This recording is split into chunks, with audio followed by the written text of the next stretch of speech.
he says what he's going to do could be incredibly minuscule. I will have destroyed bloodlines spanning thousands of years. He knew the consequence of what he was trying to do. Writing after writing. You are cruel and unforgiving, and soon I will be too.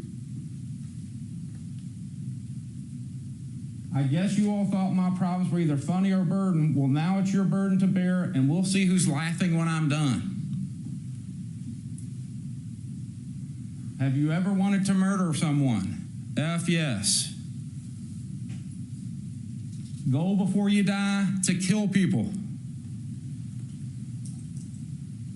What's your claim to fame? Killing a bunch of people.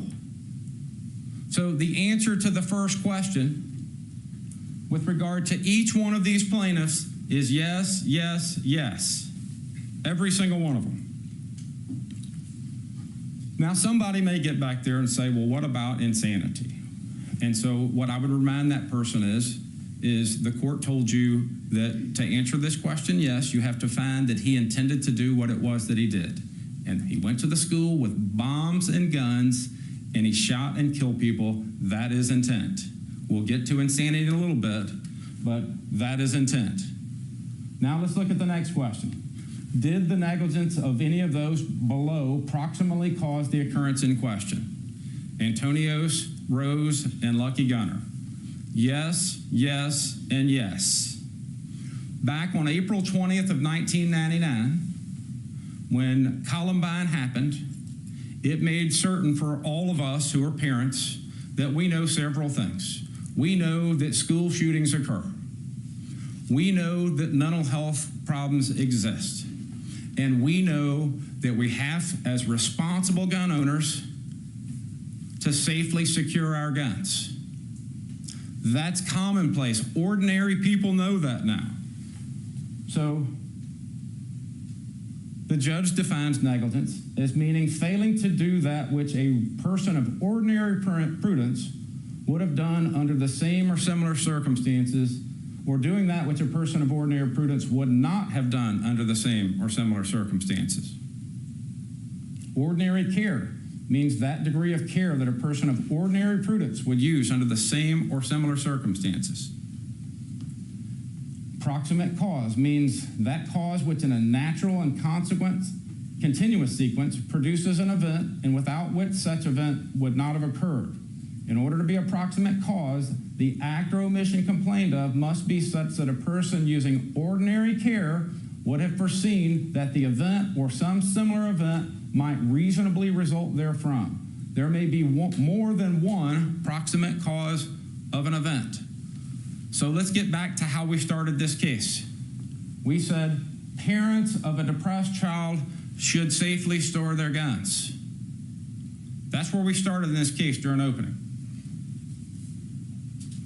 Then we started seeing from voir dire, they said, you don't know what you don't know. That's what they told us. But here's what we all knew, that Antonios knew, and this is his trial testimony. What we can agree upon is that if parents know a child has a mental illness, whether it's depression, anxiety, whatever kind of mental illness it is, it's that parent's job to get that child help. Yes. They also knew, and again, this is from the trial in this case, that it is their responsibility to safely store their guns. Both of them testified to that. The first one was Antonios, the second one was Rosemarie.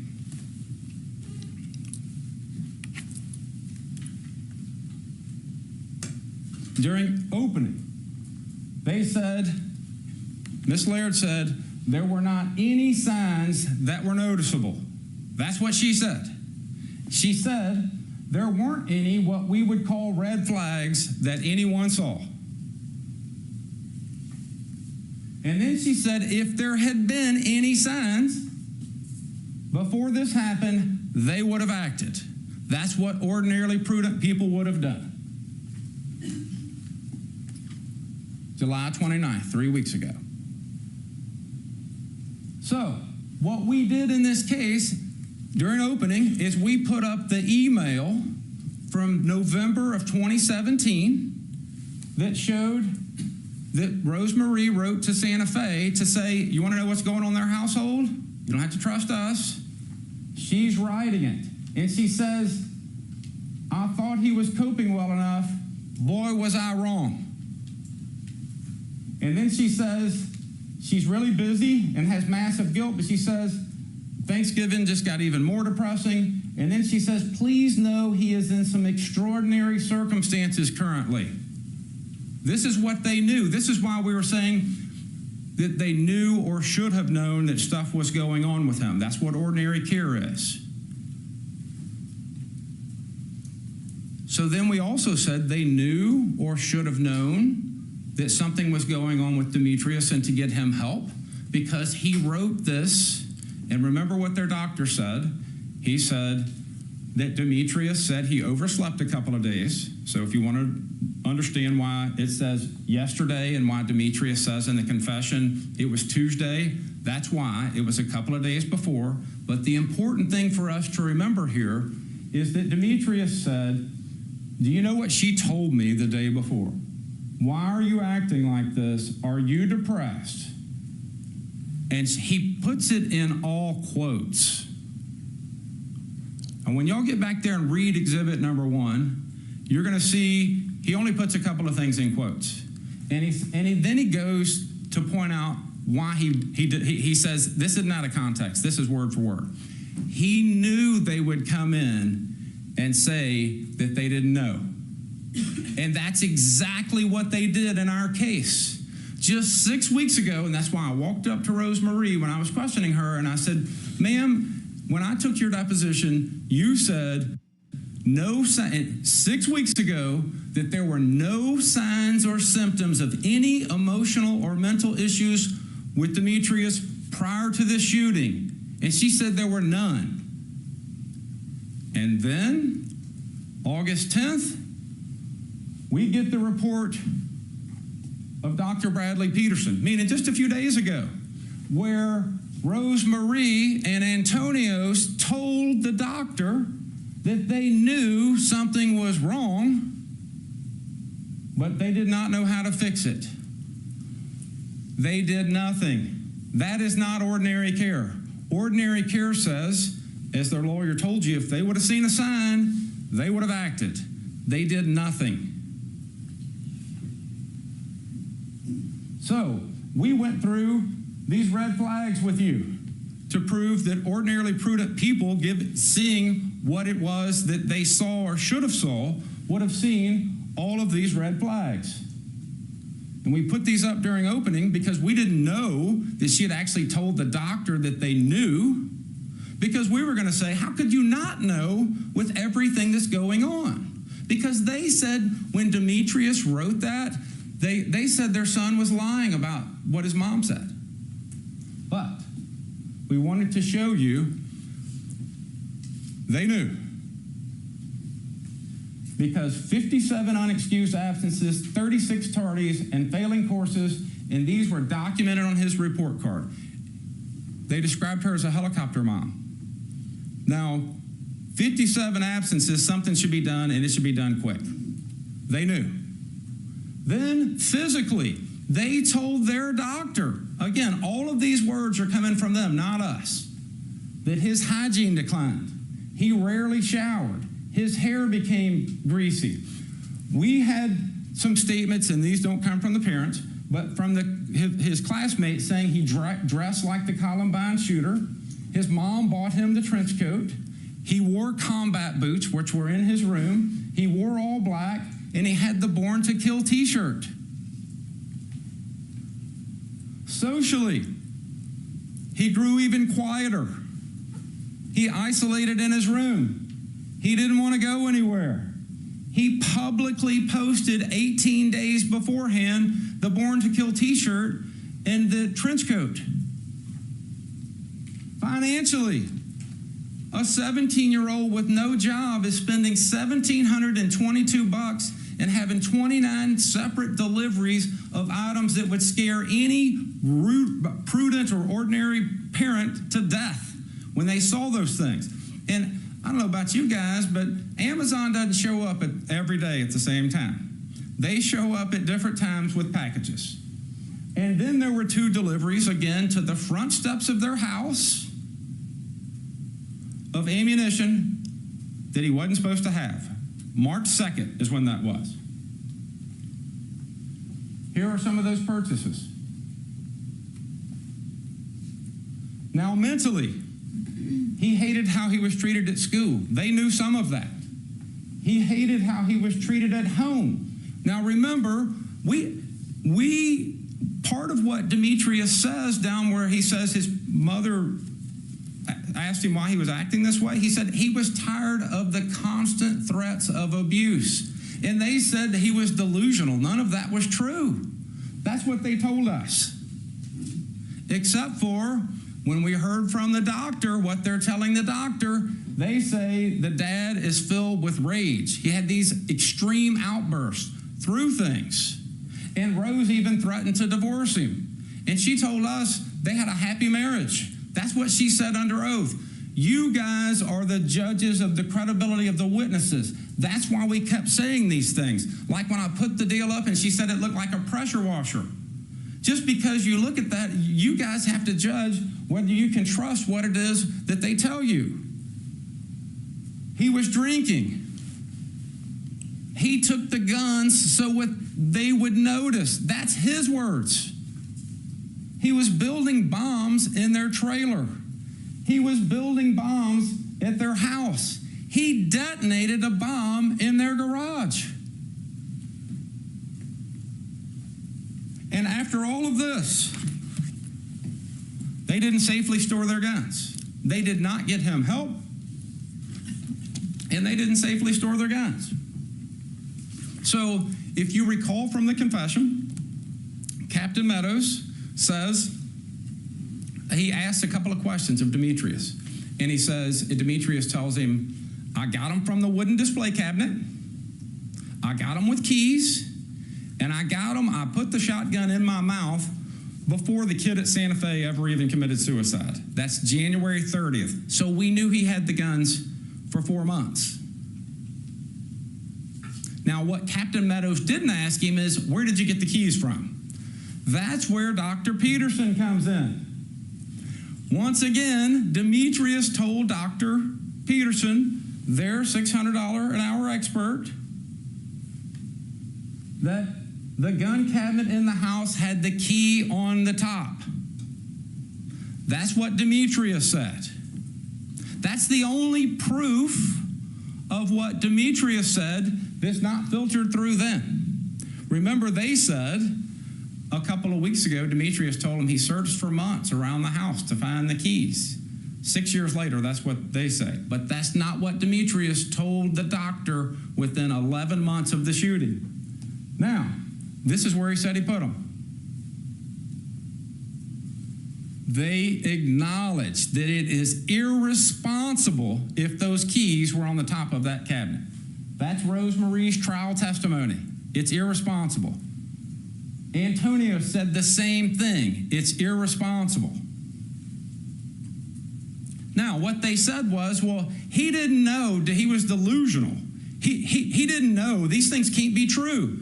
Except for when we look back at all of the things he told Captain Meadows where they were at so that they could come search the house and stuff afterwards, he was telling them the truth. The shotguns were in the closet. He even told Dr. Peterson 11 months after this happened the model of the shotgun, and when you go back and pull these photographs up, it was exactly the model and brand that he told Dr. Peterson 11 months later.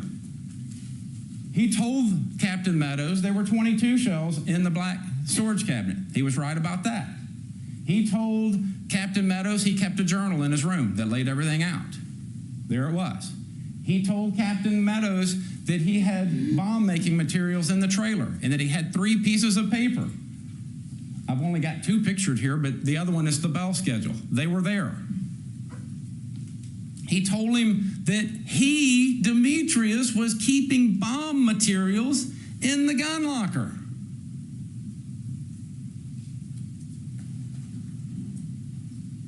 So Demetrius said this is where he took, and he was consistent about it. He never said anything any differently. He took the shotguns from this display cabinet. This is the same display cabinet that has 12 slots for guns. He took 3, and when you count them, there's 9 guns. What Dimitri is saying adds up. He also said he took them 4 months before so that they would notice. So even if they're storing the keys up in the kitchen where they say, Antonio said, I walked in here every day. I would have seen that these were missing. And he said they weren't missing. He said there was nothing missing in the black gun locker where Dimitri had the bomb-making materials. This is Dimitri. When you look at his confession, he says, there's no way nobody is effing noticing this. In other words, he was saying, there's no way they could be missing this. I'm taking them so that they will know. So, when we get to, did the negligence of any of those proximately cause the occurrence in question? Yes. They didn't get him help. He was under their roof. And they didn't safely secure their guns. If you believe Demetrius, they were out of their own mouth where they left the keys. It was irresponsible.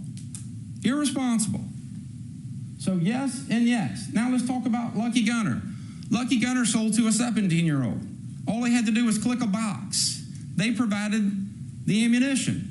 Their negligence, that is not using, ordinarily prudent persons would not do that. And so they also are responsible. It's yes, yes, and yes. What percentage of the fault should you assign? So this is up to you guys. Here's what we would say. The fault that should be assigned is 30% to Antonios, 30% to Rosemarie, 30% to Demetrius, and 10% to Lucky Gunner. The family shares the responsibility, and Lucky Gunner has some too. If y'all feel like the percentage should be different, change the percentage, but they all share the responsibility. Now, you will notice when you get back there, question 4, when you start to figure out how much it will take to compensate all of them for what it is that they were subjected to, the court says insanity means that he didn't know his conduct was wrong. And it says insanity, here's what insanity means for purposes of this case. You may consider it as a mitigating factor in answering damages, okay? So let's just talk about it briefly. Here's how we know from the writing right beforehand that Demetrius knew what he was doing was wrong. Now, when you look at this, you're going to think, he doesn't have thought disorder here because this is written right beforehand, and this is pretty impressive writing. So he says, in the first paragraph written right beforehand, he was going to get into law enforcement. Well, if you know that you're going to enforce laws, you know what it is, the difference between what's legal and what's not. And this is his writing once again. Then he says, he wanted to rape and kill as many women as he could before I was caught. Well, if you didn't know what you're doing is wrong, how would you know you would get caught doing it? And then the third thing, once again, these are all clues in his own writing, is in the last paragraph, he was upset at his dad because he was kicking the dog so he was upset at him for doing something to the dog when the dog had done nothing wrong. So this insanity defense, he knew when he went to the school that what he was doing was wrong. And how do we know that? Because he also said, and you heard his doctor say this, his doctor said he planned it to where the police would have to come into the room to get him. Well, how does he know the police is going to be there unless a person who's really insane does not know that what they're really doing is wrong? But he knew the police were going to be coming for him. So, here are the victims that we represent when you start going through this chart. Now, what you will see and what you're going to hear, and what you did hear, is that there's not even a word in the English dictionary for a parent who loses their child. That is the worst harm imaginable. It sticks with you for every minute of every day for the rest of your life. And these people were subjected to that, and they're going to deal with that for the rest of their lives. Then you hear from those who were shot, and you see that their lives prior to May 18th have been taken from them. Their life is no longer the same. You heard Flo Rice, she was shot in both legs. She's hypervigilant. She can't even go out to eat without turning her back. And sometimes, when we talk about post-traumatic stress disorder, people think, well, you can't see it. But let me remind you of how real this was. We had grown police officers, 6'3", 6 years after this happened, shaking like a leaf up here. I believe every single police officer cried when they got up on the stand. That shows you the enormity of the trauma and the torment that all of these families were subjected to. Now, this is Demetrius writing beforehand. What I do will both have an immeasurable impact and be incredibly minuscule. I will have destroyed bloodlines spanning thousands of years. And then he goes on to say, the lives of those, and we'll never know what those lives will become. He knew what he was doing, but we disagree with him. These losses are measurable, and they're not minuscule. And we told y'all that to start. The losses in this case are enormous. And so on behalf of all of our clients, they have given us, and they have told us in this case, that they are united and that they are strong, and that when y'all answer these damage questions, the amount that you award to the lowest one, they want to share in that. In other words, they don't want to burden you guys with having to pick and choose because they realize that their losses are different. But they stand united and say, provide us complete compensation, and whatever you find the complete compensation is for the least will work for the rest of us. It's not the number, it's the message. And so when you look at what Demetrius's actions and Lucky Gunner's actions and the parents' actions caused, that's 943 years of damage.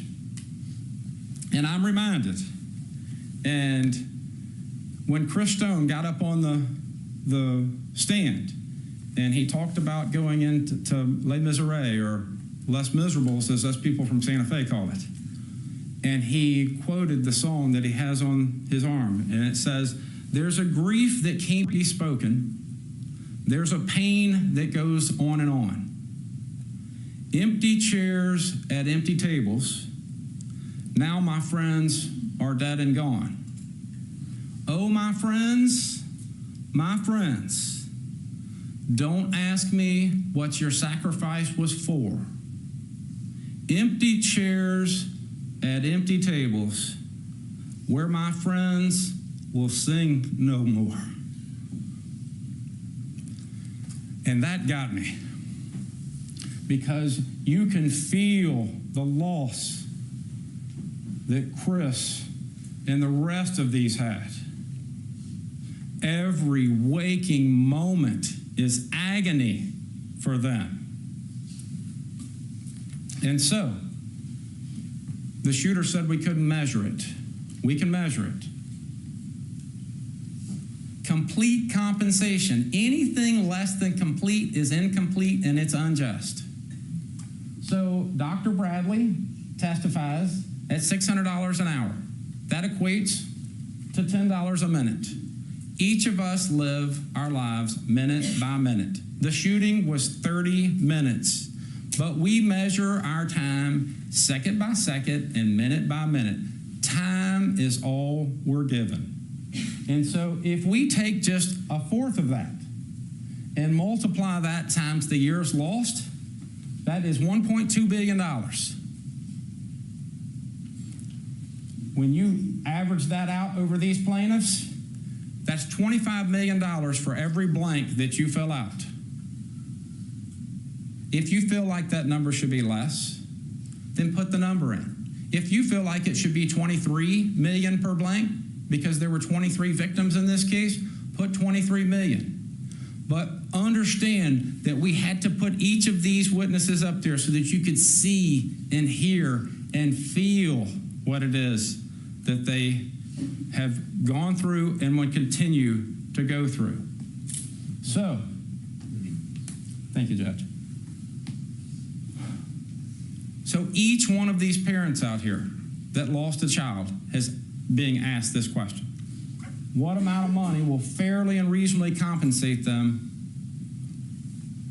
for losing their child? The worst pain imaginable. And so for each one of these blanks, $25 million for each one of them. That's a lot of money. That's a lot of money. And that's why the first thing we told you when we were picking this jury was the judge is going to tell you, do not let bias, sympathy, or prejudice play any role in your deliberations.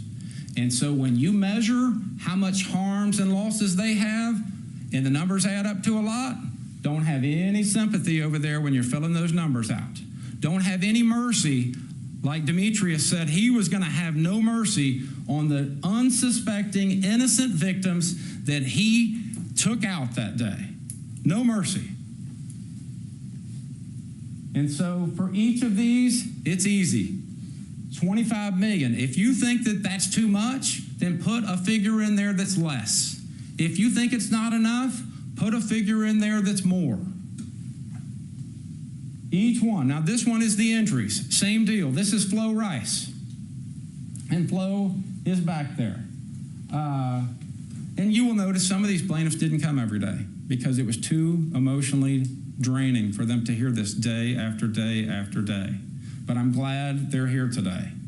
They've been a tremendous support system for me. $25 million each blank. And that goes for Flo Rice, that goes for Trenton Beasley, that goes for Chase Yarborough, that goes for Clayton Horn, that goes for each one of them. Now, one of the questions the judge told you is, do you find, is going to be number 22, do you find by clear and convincing evidence that the harm listed to each one of these was the result of malice? Yes. Look at his own writing. This fact of Natasha, let me talk with you about Natasha. The game Wolfenstein, that was the character in Wolfenstein. The MK Ultra, you're going to see cell phone searches for what is MK Ultra, followed by a whole bunch of playing of Rainbow Six, the video game where the CIA is in it. Not one mention, when you get back there, not one of Natasha or the CIA, which he supposedly met in 8th grade. He wrote a whole lot of stuff without saying Natasha or the CIA. What sum of money should be assessed against Demetrius Pogorchis as exemplary damages? We're going to let you decide this one. Decide how much of a punishment. This is the accountability that Demetrius Pogorchis is going to get. This right here. What will it take so that the Prime Minister of Pakistan and the President of Pakistan, a country of 200 million people, 8,500 miles away, will hear what it is when they send their foreign exchange student over here and she comes back and they have to meet her at the airport? Your verdict needs to be heard. So the answer to these questions are yes. You determine how much. We heard with just a little whisper, they would come running. Well, we don't need a whisper. We need a shout.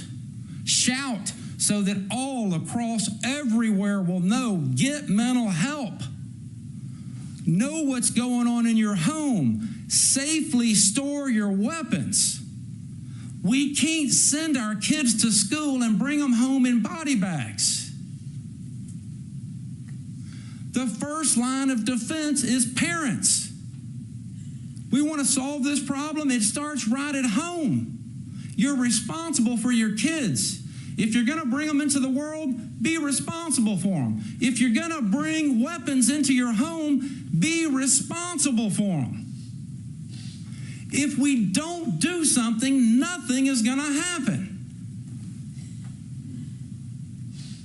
And so we roll through, and I've got 5 minutes left, and I just wanted to go through and just remind you of the tremendous honor, and why me, I don't know.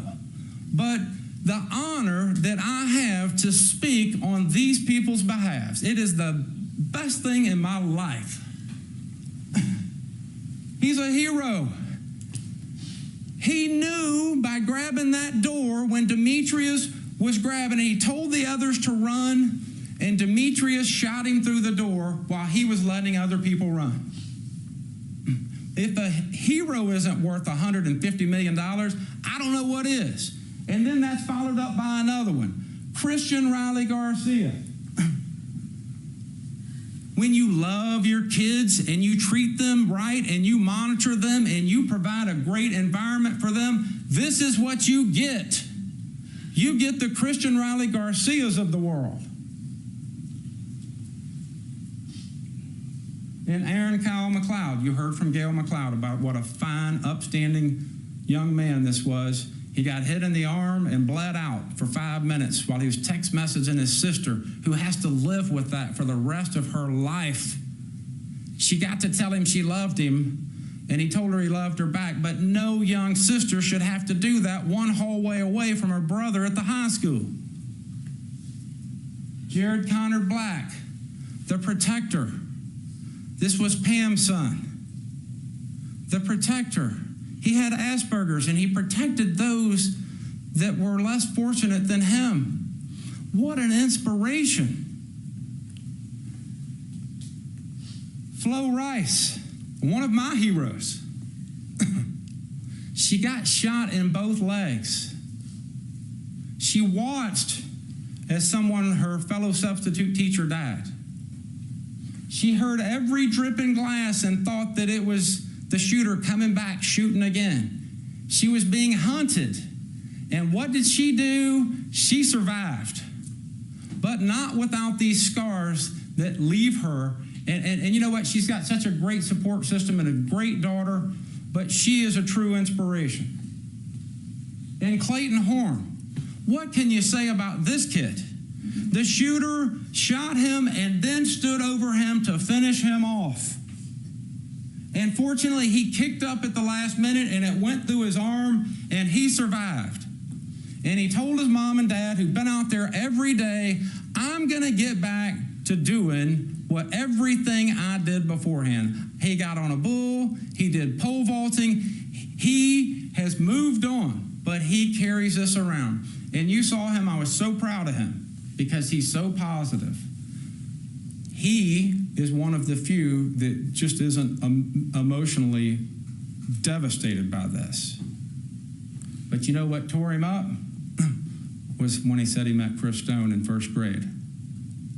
And he said, that kid would give you the shirt off his back. He said, that kid was the best kid that I've ever met. Best person I've ever met to this day.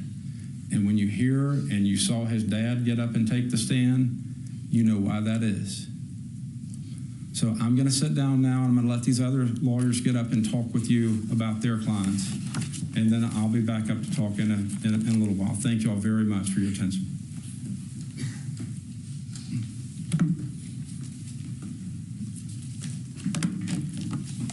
Good afternoon. I also want to thank you for your patience and your dedication in listening to all the evidence. Chase Yarborough's life was miraculously spared on May 18th, 2018. The doctors told him at the hospital that God kept him alive for big things. Chase believes this, and everyone who knows Chase believes it as well. Chase is a survivor. He is grateful. Every day since May 18th, Chase is physically and psychologically reminded of that preventable massacre. He faces every challenge with courage, grace, and faith. May 18th was the last day that Chase Yarborough woke up, carefree, stress-free teenager. Chase described himself as funny, as outgoing. He liked to joke around. He loved his friends and his family. He was planning on going to college, and he would have been, now is, the first generation to attend college. He was so proud. Chase is an only child, raised by loving, involved, nurturing parents. They knew when Chase was sad. They knew when he was happy. They knew when he was struggled. Chase didn't have to tell them, they knew. May 18th was also the last day that Chase woke up without lead projectiles embedded and resting in his body.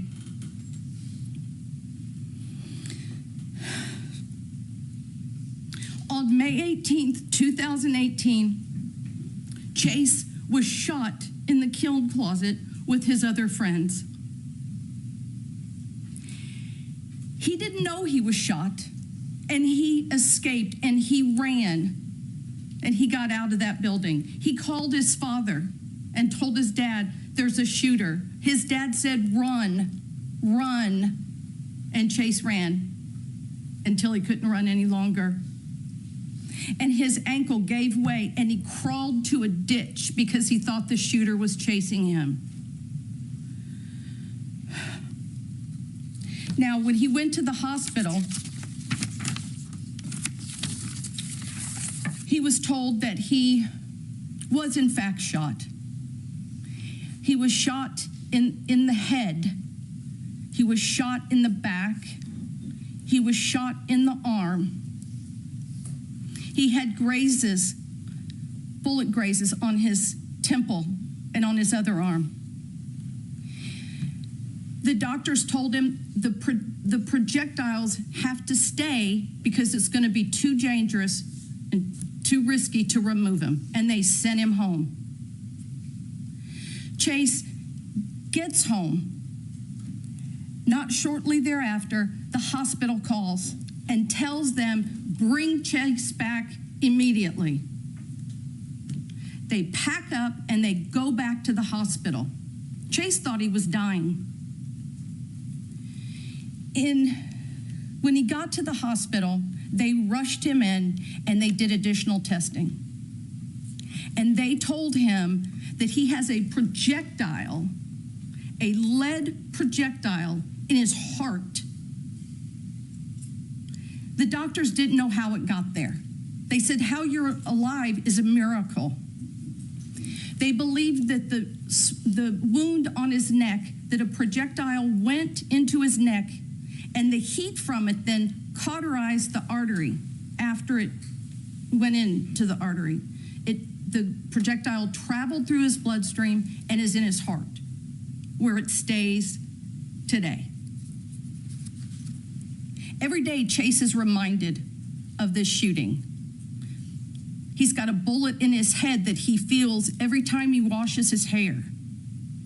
He sees the scars from the bullet wounds, and he feels them. He feels the pain every day, every single day. Now, Dr. Peterson was talking about subjective and objective. Let's look at what objective is.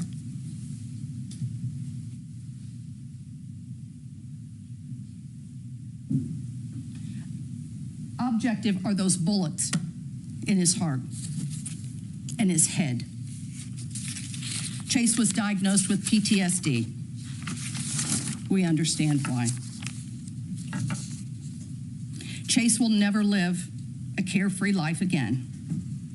He will live with a shattered heart for the rest of his life.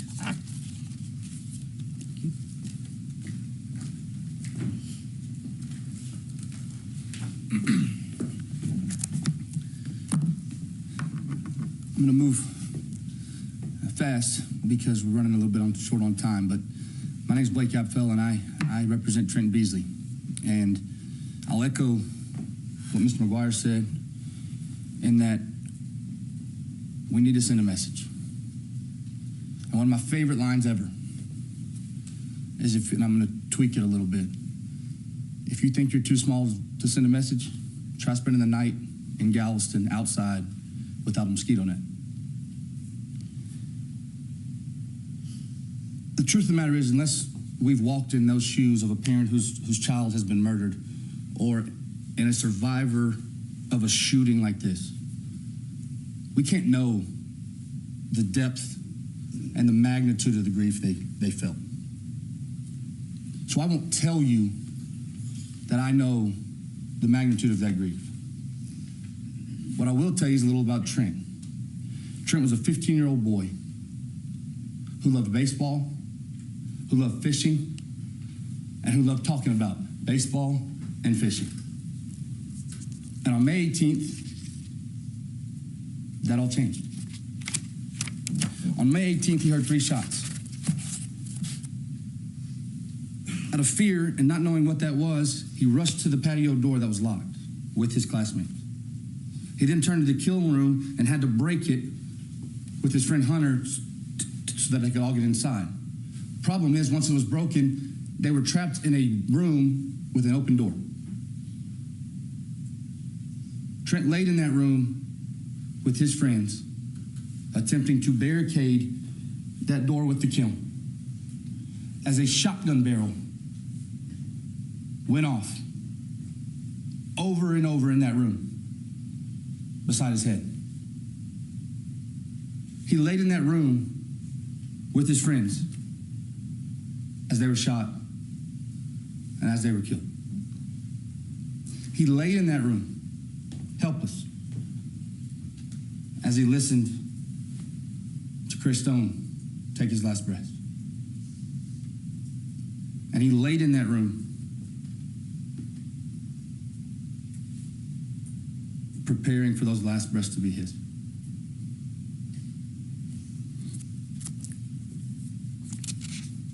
I believe that while we can't know that magnitude of that grief,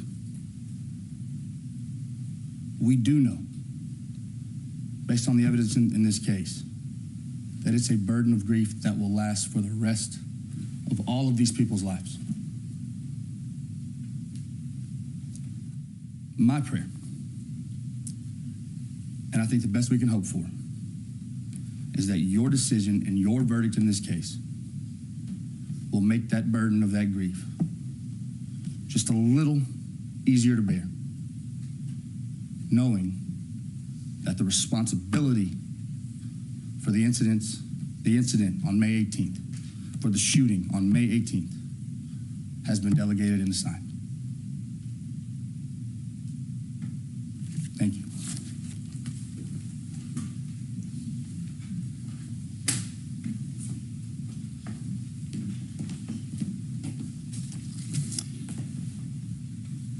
Ladies and gentlemen, my name is James Miller. I'm the attorney for Farah Naz and Abdul Aziz, who are the parents of Sabika Sheikh, the 17-year-old Pakistani exchange student who was sent here to learn and who died in the closet of the art room at Santa Fe High School on May 18th. On their behalf, because they can't be here to thank you in person, I thank you for your service on this jury today. Sabika, when she died, was preparing for a lifetime of service herself. She wanted to grow up to be a diplomat, to build bridges between Pakistan, her home country, and other countries. That's why she came to America on a scholarship to study. She beat out 7,000 other students for a spot in that exchange program to spend 10 months studying at an American high school, living with an American family. That tells you something about how remarkable she was. How many other kids have the courage and the commitment at age 16 to pursue their dreams and study more than 8,000 miles from home in a country they have never visited, with a language and a culture so different from their own? Sabika had that courage and that drive. You heard her parents say how thrilled they were, how proud, yet at the same time how anxious about letting her go. Abdul, her father, spoke about the sacrifice that that family made as parents to let their oldest daughter pursue her dreams. They had no idea the depth of that sacrifice. In America, Sabika had a successful year. She made friends. She was an excellent student growing up, and she was an excellent student here in America. She spoke to her family almost every single day. But by May, she was ready to come home. She was just 19 days away from coming home. And both she and her parents were counting down the days. They were celebrating Ramadan. She would call them, even though the family was 10 hours away, to break the fast with them, to keep the faith with her family. She missed the food from home. You heard her dad say she liked biryani rice. She was looking forward to that. Farah and Abdul, like so many of the parents we heard from, described the confusion and the rising panic and the helplessness of May 18th when they learned there was a shooting at their child's school and they couldn't reach them. The helplessness that these parents felt was compounded by being a half a world away. And eventually, Mr. Aziz spoke to Sabika's homestay father and heard in broken English the words that have burned into his mind: Sabika is no more. When her body came back to Karachi 5 days later, a crowd of hundreds was waiting for her at the airport, and an honor guard from the Pakistani army. The president and the prime minister of that country visited Sabika's parents to pay their respect to this remarkable child. Sabika came to America full of hopes and dreams and ambitions, and she came home in a casket. She did not deserve to die like that. And on behalf of her parents, I am asking you to hold these defendants accountable for her death. I'll close with the words of her mother. She was my oldest child. She was my friend. She had a lot of dreams, and not a day passes I don't miss her.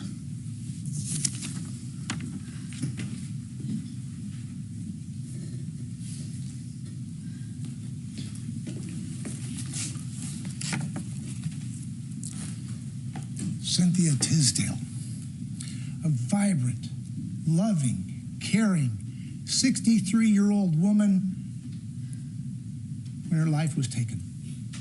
Let me tell you about degrees that mattered. We heard about doctors with degrees. Let me talk about the degrees that mattered, especially to her. She was a wife. She was a mother, grandmother, great-grandmother, a teacher, a friend.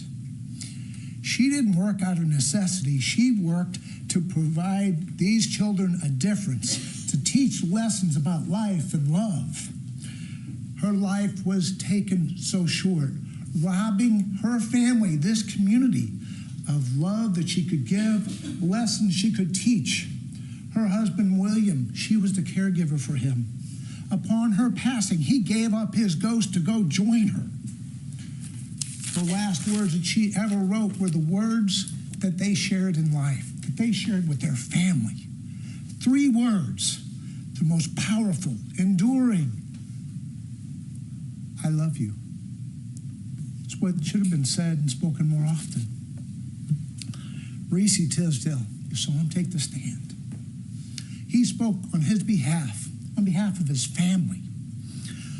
They are all devastated. Instead of sharing relationships and talking with their mother about what's going on at their homes and on celebrations, they do it at the cemetery. Jennifer, Reese's wife, she taught in our schools. She had to give it up. The pain was so bad. Reese, he was there. He's forever haunted by what he saw and what he couldn't do. He's plagued by anguish, depression, grief, despair. His life was spent in service to us in our community, to serve and protect. On that day, he couldn't protect his mother. He couldn't protect those kids. As a result, he eventually gave up the force. He couldn't handle the pain anymore. He wanted to find a way to bring joy into people's lives.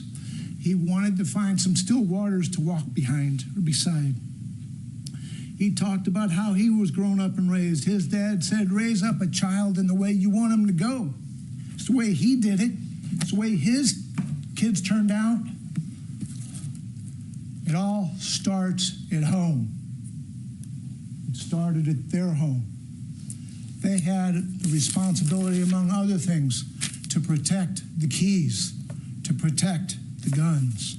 The book of Romans has a chapter about lessons. It says the lessons that were written to teach, to provide encouragement and hope for a better today and a brighter tomorrow. What are the lessons we've learned here? Do not let what was taught here be forgotten. Use the lessons of these lives, of these people, to make a difference and impact, to provide teachings and encouragement for hope of a better today, a brighter tomorrow. On behalf of the Tisdale family, all of these families, help us make a difference. Help us protect our teachers, our students, our families, our friends, our children. Do not let them suffer the pain of the lessons that we, unfortunately, have now had to endure. By and with your verdict, stand united with us to make a difference. Be our voice. Be Cynthia Tisdale's voice. Help her teach one more lesson, a lesson of responsibility and accountability. Make your lesson be bold. Make it be strong. Let it be Santa Fe strong.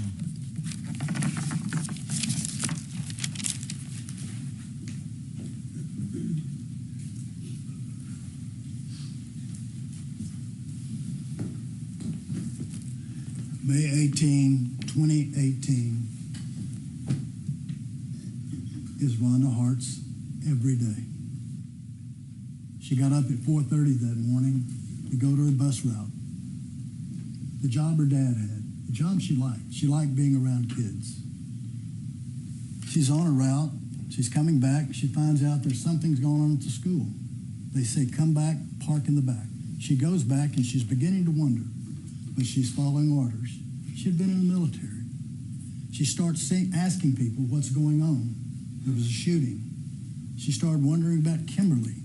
She texts her, no response. She really starts worrying then, asking others. And remember when she saw Isabella Lamance, the girl that had been on her bus, she called her her girl. She wrapped her arms around her, holding her, takes her to a bus, sits on the second seat. In just a minute, what does Isabella say? Miss Rhonda, we think Kimberly's dead. Rhonda didn't want to believe that. Why would you? And she waits hours. She goes to the unification building where all the parents are. And slowly by slowly, as parents find their child, they leave, and then a group of parents is left. They're sent to another building. 5:30, 6 o'clock. Can you imagine what that time must have been like? Knowing that a shooting has occurred, your child's not answering their phone, and you're sent to a room, someone comes walking in and says, what clothes did she wear? They tell her. She's dead. Even then, the shock, the pain, the misery, there's no way that this could be true, but it was true. She winds up going to the funeral home, and remember that Kimberly was covered up to here. For a year, Rhonda couldn't even function. Her father had to cook meals. She really wanted to be with Kimberly, but she had Tyler to take care of. She's been in therapy ever since at VA. But she's tried to make a difference also. You heard about the act that she got passed through the House Representative, sitting on some senator's desk, I guess, because that's what they do up there. They don't do anything, but you can do something, and you can be heard to Washington, D.C. It is distasteful for me to talk about money and life. You could fill this room full of money. Each one of these parents want their child back. But money is all that you can award. That's all. Nobody goes to jail. It's money. But your money will say something. It's not what it is, but what does it say? And it needs to be heard loudly. I'm going to sit down a minute, but there's some little administrative things I want to go over with you. You recall the court, and the court's charge said 10-2. That means that 10 of you, to reach a verdict on these issues, 10 can agree. Now, if it's a different 10, let's say 10 answer one way, and then you get to another question, and 2 that were in the 10 drop out, and then the 2 were out and want to come back in, you can't do that. So if you want to be a part of this verdict from start to finish, this verdict needs to be 12-0. Every one of you. Also, credibility. The fact that someone has a bunch of degrees and has done research and is on this board and that board in this school, you can believe all that that witness says, nothing of what that witness says, or only part of what that witness says. It's entirely up to you. You also know that the burden of proof we have is preponderance of the evidence, the greater weight and degree of the credible evidence. One place that that can be applied and should be applied is where are these keys? Is it more likely than not that these keys were stored in the location exactly where Dimitri said they were? I will sit down here shortly. The defense will have an opportunity to respond to us, and then Clint and I will have an opportunity to respond to what they say. We look forward to responding to their argument.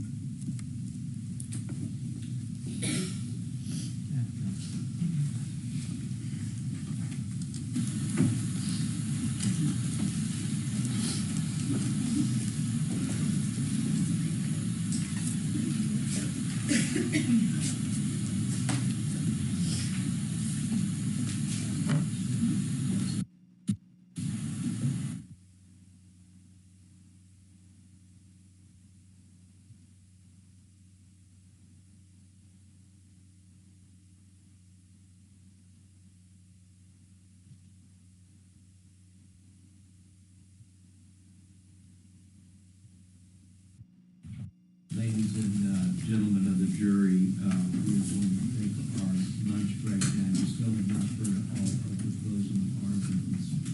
So, again, please do remember my instructions. So we are going to break for lunch, and we will resume closing arguments at 1:40. So we'll stand in recess until that time. All rise for the jury.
Yes, Your Honor.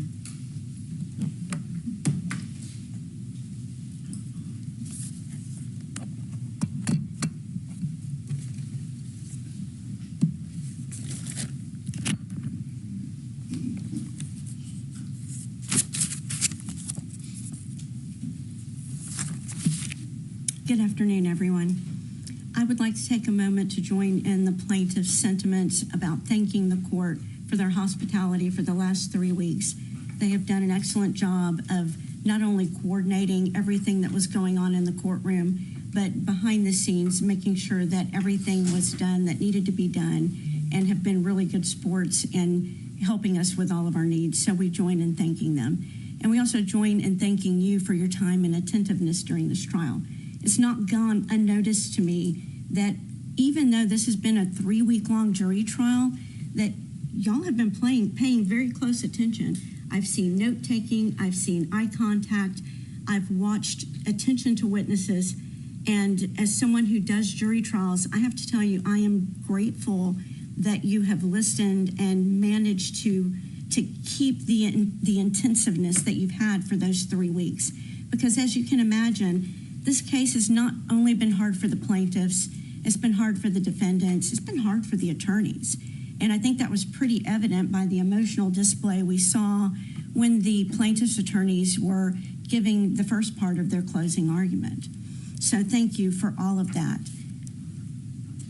Now, I kind of have some general thoughts to start with, which is we all want to believe that there's a consequence for your actions. It's kind of what we're taught from the time we're young. In fact, it's almost biblical. And we think that the wrongdoer is going to be caught, the sinner is going to be punished, that all of your actions have consequences, that you can't go get a gun, kill and shoot innocent people, and escape punishment. But unfortunately, life is not that black and white. In this case, Dimitri Pagarchis is mentally ill. He's not had a trial, and he's not been held accountable for his crimes. And we can definitely feel, I mean, it's palpable, right? The level of frustration that the plaintiffs are feeling and the plaintiffs' attorneys are feeling for them, the angst they feel for their clients. That's partly why we're here. The feeling that Dimitri may be escaping punishment, the feeling that we need to blame somebody for what happened. In fact, if I were in their shoes, I can't tell you I wouldn't feel the same way. But feelings are not facts. And I completely disagree with Mr. McGuire about what he told you regarding the language in the jury charge that says you shouldn't let your feelings or bias prejudice you. Mr. McGuire said, well, that means that shouldn't keep you from writing a really big number on that line. I don't think that's what it means at all. I think what it means is that you have to put aside your feelings and biases, your feelings of sadness and empathy that you're naturally going to feel for the plaintiffs, that I feel for the plaintiffs, that my clients feel for the plaintiffs, that we all feel for the plaintiffs. Nobody's blaming plaintiffs in this case. Nobody wins in this case. Everyone has lost in this case. This case was lost before we ever walked through those doors. Now, putting aside your feelings and bias means that you try to look at the facts without the filter of the feelings, putting your sympathy and empathy to the side to just evaluate what's happened. And I know that sounds simple, right? But believe me, it's not quite so simple as we've seen here. Lawyers who are in trial all the time, this is their job, right? They get up here in front of juries and they talk to juries. That's what they do for a living. Yet they can't put their own feelings aside because this is a tragedy. And now we're asking you to do the same thing. And I realize it's a hard thing, but to evaluate the facts effectively, you have to put the feelings aside. And we hope that you'll be able to do that. Now, we all have great sympathy and empathy for what the plaintiffs have been through, but this is a search for the truth, which is what the whole trial is supposed to be about, right? You heard Mr. McGuire say that in his opening argument. It's supposed to be about your unfeeling analysis. It's supposed to be exactly what you're required to do to evaluate the facts of this case alone, so that justice is done in this case, and not to substitute the justice that the criminal case has failed to deliver to the plaintiff so far, and the criminal case that they may never get. This case, from my perspective and from our position, is about these two people sitting right over here, Rose and Tony Pagercheese.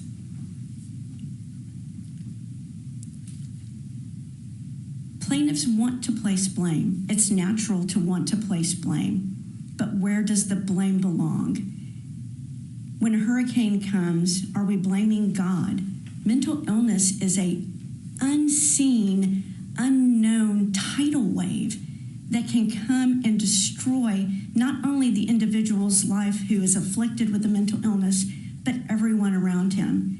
And that's what's happened in this case. So who are we going to blame? Well, let's look at the facts. We know that we had the unknown, unseen, and unshared mental illness of Dimitri. We had the unknown, unseen, and unshared failures of the school. And we had the unknown, unseen, and unshared actions of Lucky Gunner, who illegally sold ammunition to Dimitri. Now, I'll say this many times because I think it's important. Feelings are not facts. For 6 years, my clients have remained mostly silent. They've lived in fear. They don't like to go out because they're the parents of the monster, right? That's who they are. And you heard in their closing that they put up these great kids, and I don't doubt these kids were great. Everything I've seen about these kids makes me believe they were wonderful, amazing human beings. But their son got a mental illness. Their son is robbed of who he was. He is no longer the son that they raised. You don't have any control to tell mental illness to behave a certain way. This is what my clients have been dealing with for 6 years. Now, this case is really about what happened before May 18th, 2018. We're not really looking so much at what happened after that date when you're looking at the responsibility and blame for my clients, right? And in the search for whether or not they should be held responsible for anything, we've gotten into every area of their lives. We've gotten super far afield of what the facts are that we should be looking at, right? We've argued about whether or not Tony got mad watching the World Cup, whether the World Cup would even make you mad enough to throw a remote control, whether Rose's family carries genes for mental illness, whether or not my clients should have known when their 3-year-old child had temper tantrums and drummed on his face that he was a budding psychopath. These are not the issues. The issues are what was going on in the life of this child, young adult, at the time this happened, and looking at the months and even the year before this all happened.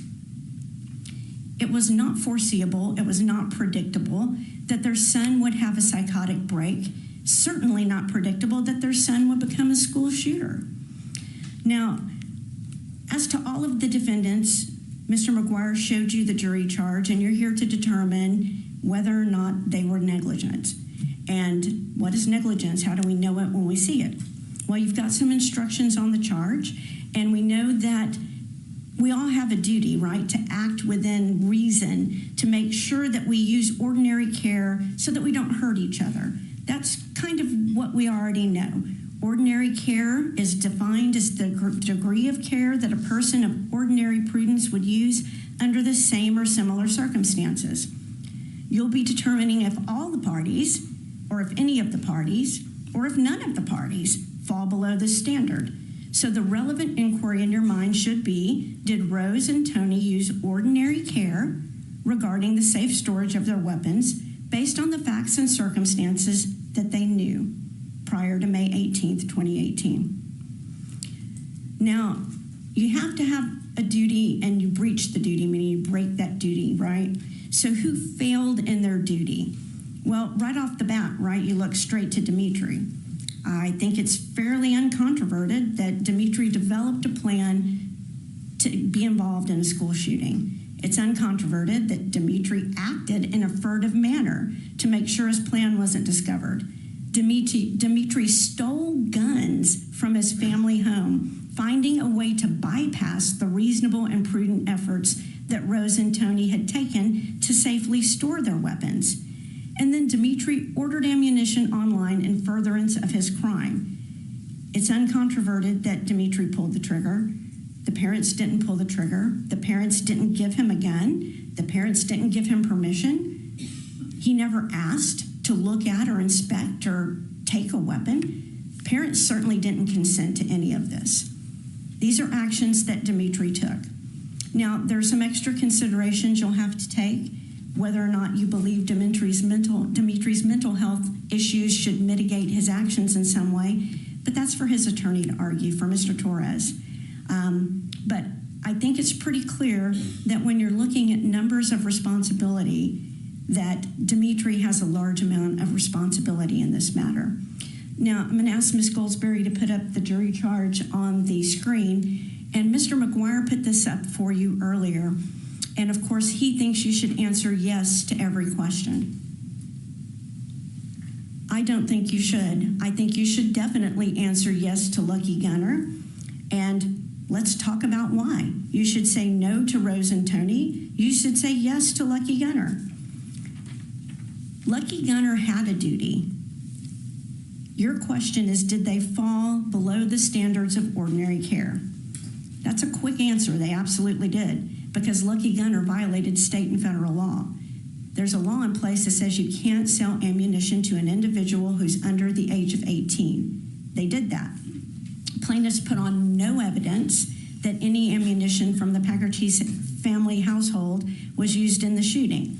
I'd like to object. That's not part of the court's charge. It's improper argument. I don't know that I mentioned the charge.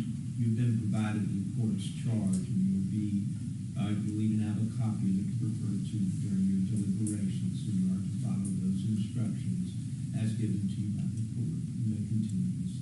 Thank you, Judge. And I expect I'm going to get interrupted multiple times, even though you noticed I did not do so with them. Because the reality is that they're trying to make a case from nothing. They're trying to take a bunch of little things that no ordinary person would see as problematic and turn it into something that it's not. Now, Lucky Gunner clearly broke the law, but what did Mr. McGuire tell you? Did he say 100%, 50%? He said 10%, even though he knows that they broke the law. Ask yourselves why. Why would he only assign them 10%? Now, it should be a pretty quick and clear determination for you to be able to figure out that Lucky Gunner should be held responsible. Now, I want to talk a little bit about my clients and their interactions with the school. And you are not going to see a line anywhere in your jury charge holding the school responsible. They're not a party in this lawsuit. However, you heard lots of arguing during the course of this trial about evidence. A lot of evidence we got late, a lot of evidence we didn't have context for, and you guys heard part of that, and it was probably confusing for you. But some of the records we got late were the school records, right? And in these school records, we found that the school had not notified Dimitri's parents that he had missed 57 days of school. Now, that's assuming that that record's right. I don't have any reason to think it would be wrong. But I'm going to ask Ms. Goldsberry to place that record up on the screen for us. And if she can blow that up for you a little bit, as we discussed the first time I put it up there is only a handful of times where the school says that they notified the parents that their son was absent. If he was indeed absent 57 days, that would have been a red flag, and his parents would have done something. And you heard Rose testify. She was on Skyward. That's how she knew her son was failing. And you saw our exhibits here, right? We have two big exhibits. You're welcome to look at them when you're back in the jury room. filled with emails from Rose, initiated by Rose, because when she saw failing grades or she saw a problem, she would initiate contact with the school to try to solve it. This is probably why Dimitri, even though he was struggling from the 9th grade, had never failed a class, because mom would say, okay, what do we need to do to fix this? What's missing? What's the solution? And mom would find a way to fix that problem. And that's all there was to that. But if there was really 57 absences, how did he even pass the first semester? How come there wasn't a truancy letter? How come he wasn't arrested for truancy? We don't know the answers to any of those, but we do know that the parents weren't notified because they told you that. And we do know the parents weren't notified because the records say they weren't. This is another huge failure of the school. Now, you heard from multiple plaintiffs and from some of the witnesses as well, including Officer Barnes, who was one of the heroes of the day of May 18th, say that Dimitri had been wearing this trench coat to school, and it was pretty well known. You heard from multiple people. This was a known phenomenon, yet the school did nothing about it. They didn't even pick up the phone and say, hey, Mom, son is violating dress code. They didn't stop him and say, Dimitri, stop wearing that coat. They did nothing about that. And you heard Mr. McGuire very articulately and passionately tell you that we know that school shooters wear trench coats. We know that happens. So the parents should have done something. But the parents didn't see it because you heard from Dimitri, even though I don't think you should believe what Dimitri says. And it's interesting, plaintiffs want you to believe it when it benefits them, but they don't want you to believe him when it doesn't benefit them. I'll get to that. Nevertheless, we know the parents weren't seeing this. So Dimitri was either keeping this trench coat in his car, in his backpack, or maybe at the trailer where it wasn't seen by the parents. But the school took no action on this. Maybe if they had, this day wouldn't have happened, or at least he wouldn't have been able to sneak into the school unseen with weapons. That was all part of his plan. Now, plaintiffs have argued earlier in the case that Dimitri's mom bought him the trench coat. It's 100% true. He was involved in a video project for school called The Greatest Gatsby, and he wore that trench coat in there. This was around Christmas time. He wore the trench coat in the video along with a blonde wig. He was dressed as the Daisy character, for those of you that are familiar with the book. And after that, no one ever saw him at the family wear that duster again, because let's be honest, this is Texas. It's really hot. This jacket's hot for me. I can't imagine wearing a trench coat. So he wasn't wearing it except for effect.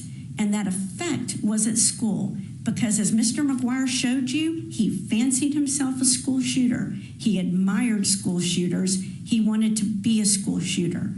Now, whether or not this was a product of his mental illness, you'll have to decide. And again, that's for his attorney to argue. But those facts are pretty clear from his writings. Mr. McGuire showed you entry over entry where he talks about these things. So whether this was a product of his mental illness or not, this was clearly on his mind, and this is clearly what he had planned.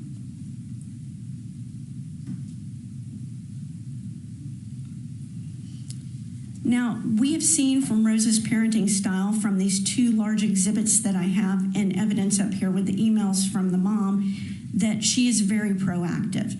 And her daughter called her a helicopter mom. I know that plaintiffs have complained about every parenting decision they've ever made since this child was 3 years old. But let's be real. Nobody searches their almost 18-year-old's room. In fact, that's a pretty gross violation of their privacy. That's not happening. Most people are not searching their 18-year-old's computers, although we did have one plaintiff that said she still searches her 20-year-old's computer. So I guess it varies from parent to parent, but in reality, when a person's becoming a young adult, they start to get a certain level of autonomy. And this is necessary, right? Because we're raising children to the point of 18. In our society, 18 is when you're ready to go off in the world on your own, ready to cut that umbilical cord completely and go be your own person. And there there's steps as you get up to that, right? I mean, you're a baby, your parents carry you everywhere, you become a toddler, you walk on your own. You're in elementary school, your parents drive you to school, you get to junior high, you're allowed to walk. You get into high school, you get your own car. These are life events that occur, and as you grow up, you get more autonomy, you get more privacy as you become an adult. I think it's ridiculous to put the burden on these parents that they should have been searching this child's room. Searching a room for a young man who had never had any problems. He never had a detention in school. He didn't get in trouble for chewing gum. He'd never been suspended. He never failed a class. He'd never been violent. He'd never gotten in a fist fight. He'd never been arrested. He never got caught drinking, using drugs, smoking. What were the parents? Oh, wait, I know what it is. He played video games. He's in his room alone playing video games. Red flag, red flag. As a mother of 7 children, I'm telling you, they play video games. And as they get older, they like to spend more time playing video games. Now, whether or not this turned out in retrospect to be a small portion of a mental illness is easier to see in retrospect. At the time, it's not a terribly unusual behavior. No, I don't want to go out as much. I don't see how this is some big red flag. It's just not happening. Now, you did hear Mr. McGuire and some of the other plaintiffs talk about some of the documentation that Dr. Peterson spoke about. Now, you heard Dr. Peterson tell you himself, the word choices in my report were mine. So when he listened to everyone talk and he chose the word volatile, it's not because they said volatile, that's the word he chose. He also took individual events and put them into the report in such a way that it made it look like this might have been a persistent problem. And this is all part of the doctor's analysis. I'm not saying it's right or wrong way to do it, but you heard Rose and you heard Tony to the extent you could understand the stories we were talking about, that some of these events in Dr. Peterson's report, although they did happen, were one-time events. For example, the 3-year-old temper tantrum, fear of heights issue. Rose actually had paperwork. She still has paperwork from when the kids were in preschool and Mother's Day out. And she showed him one where a teacher one time sent home a report that said, we were up on the slide today and Dimitri was afraid to go down because he was afraid of heights and he threw a tantrum. And somehow that got written in such a way that it made it look like it was a more persistent behavior.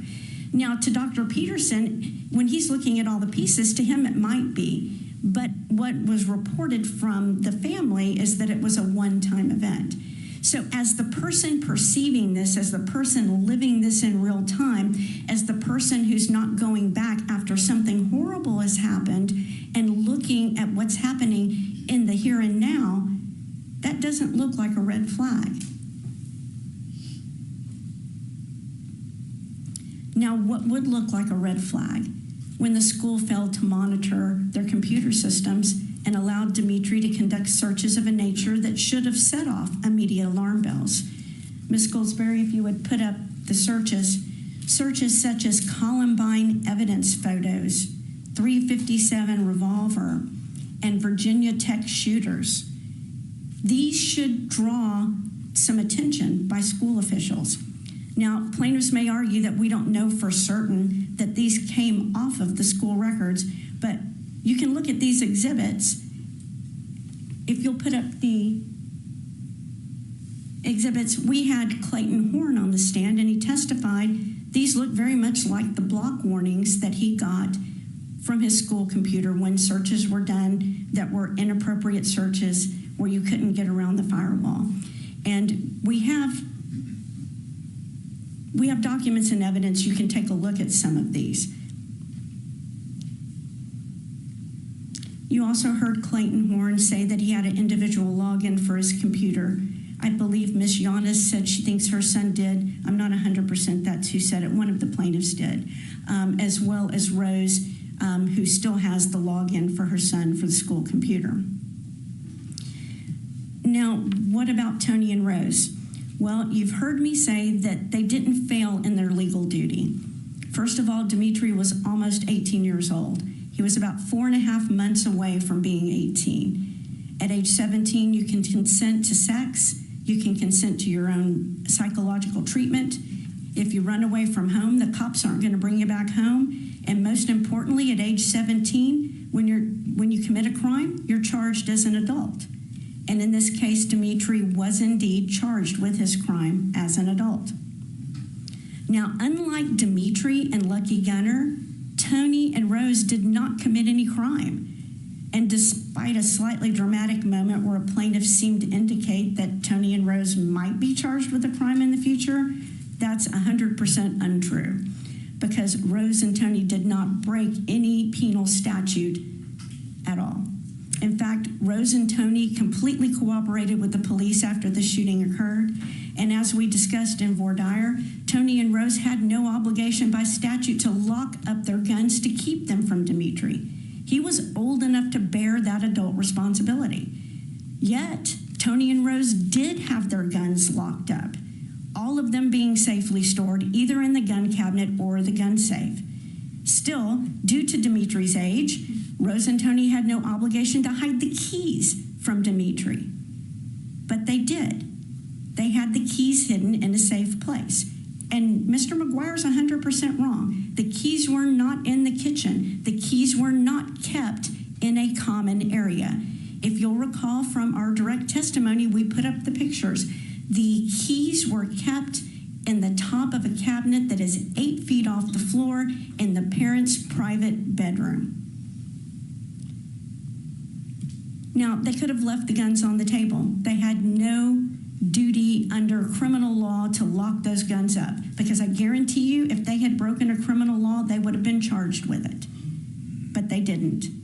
And nevertheless, they were locked up, and nevertheless, the keys were hidden. But that's not enough, right? Because plaintiffs are now telling you that I guess they should have locked the keys up too. I guess they needed a separate lockbox to lock up the keys to keep them from a kid they had no duty to keep the keys from.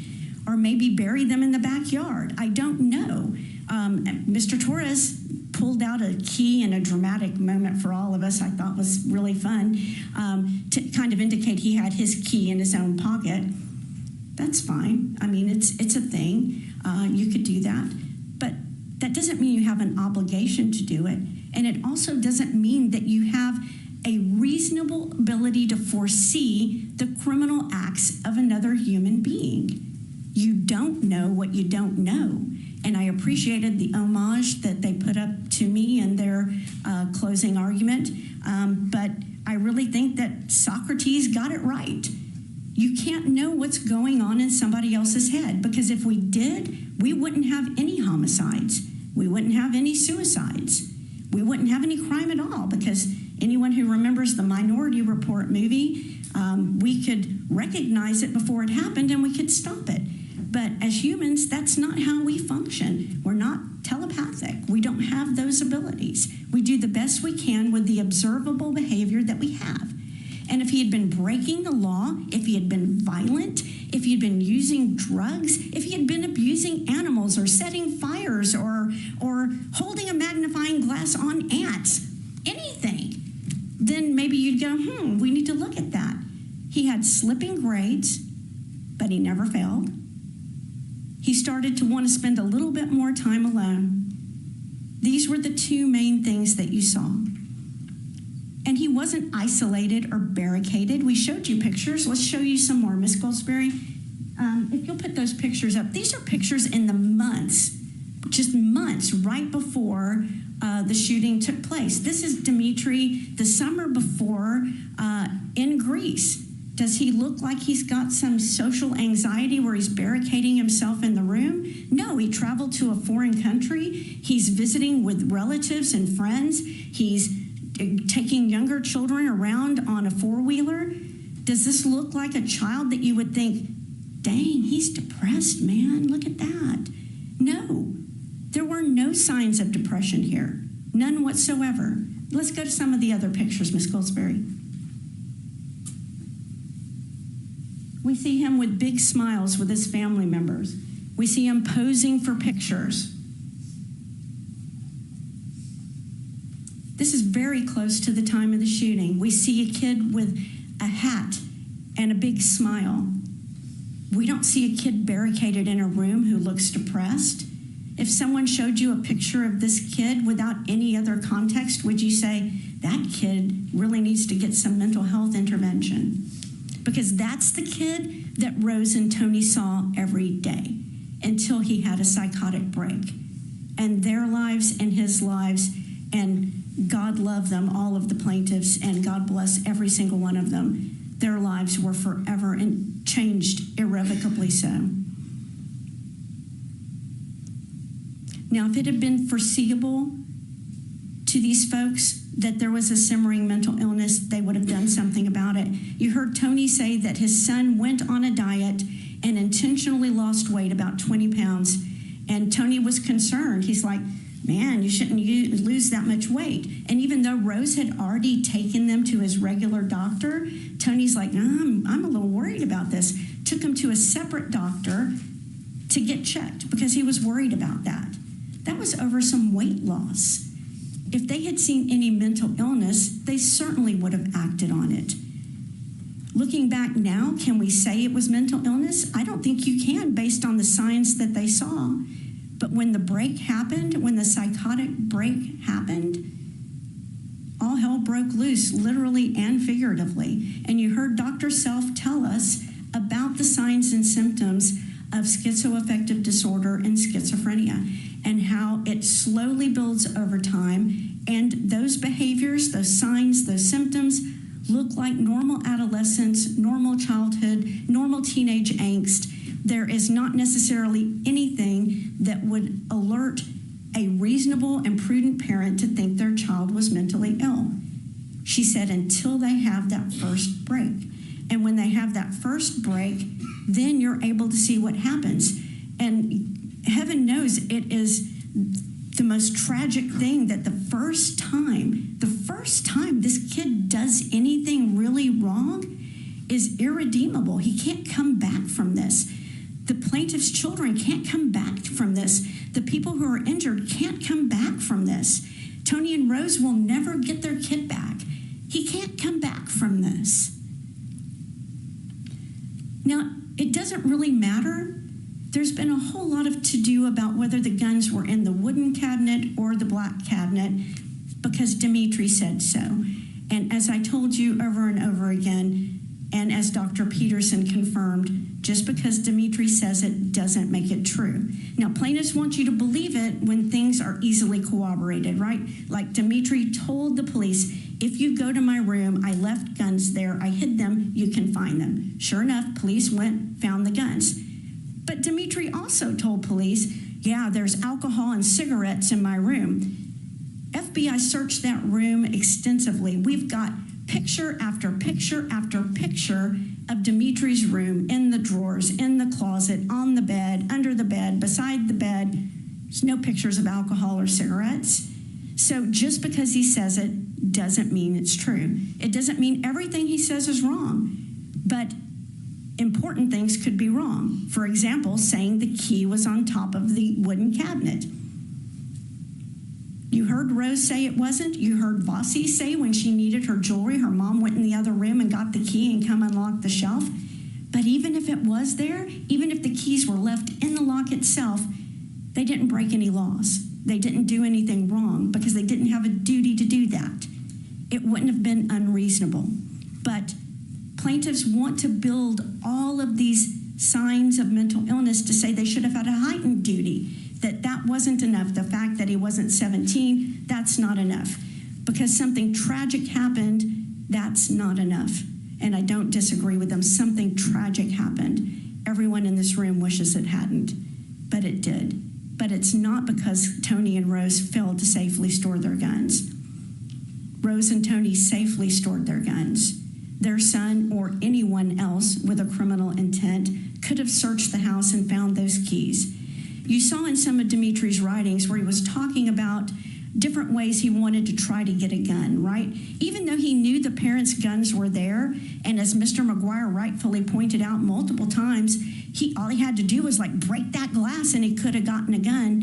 He never did that because he knew that would trigger an observation and his parents would jump into action. Just like when he got his own Amazon Prime account. He had his mother's credit card. He had that so he could get fuel to get to school, to get school lunches, whatever he needed to get. And if he ever used it, which Rose told you he did one time, he got a game on Steam for his computer. Rose immediately said, hey, that's not an authorized purchase. He purchased something from Amazon, and Rose told you, she said, hey, I didn't tell you could buy that. Now, that was a ball cap and some T-shirts. It wasn't like something that was malicious, but Rose immediately caught that because she's constantly monitoring her children. So he knew that was going to happen. So he took steps to be furtive so that he wouldn't get caught. It's really ironic because Mr. McGuire has argued, and I don't disagree with him. Dimitri does say in his confession video, I thought they would notice this. But if you look at the context of that, it is absolutely not clear that he's talking about his parents. In fact, it sounds more like he's talking about school officials. Because if he wanted his parents to see something, break that glass. If he wanted his parents to see something, break open that bottom door. If he wanted his parents to see something, use mom's credit card. If he wanted his parents to see something, drive their car drunk. None of these things happened. Instead, what he did was he was sneaky. He was sly. He did not want to get caught so that he could carry out his plan because he knew if he had gotten caught, they would have stopped it.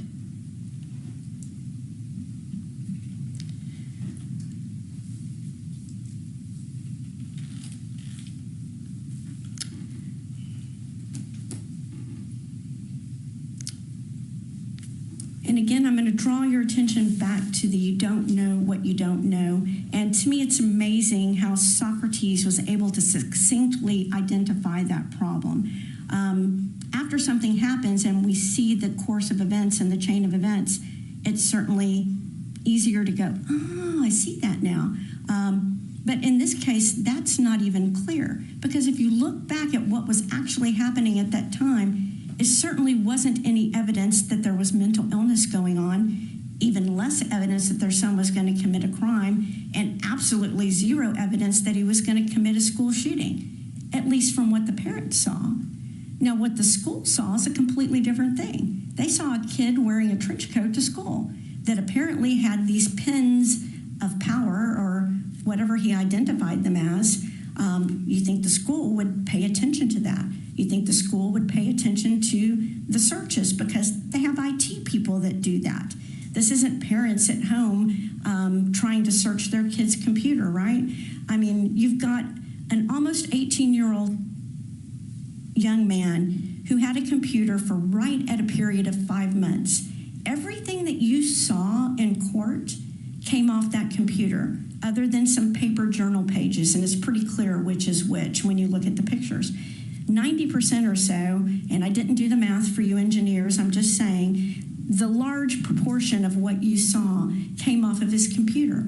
And he only had that computer for a period of 5 months. So we know the time period in which this was happening. And it seems from his writings, at least, that he was spiraling in his head during this time period. But he didn't share these writings with his parents.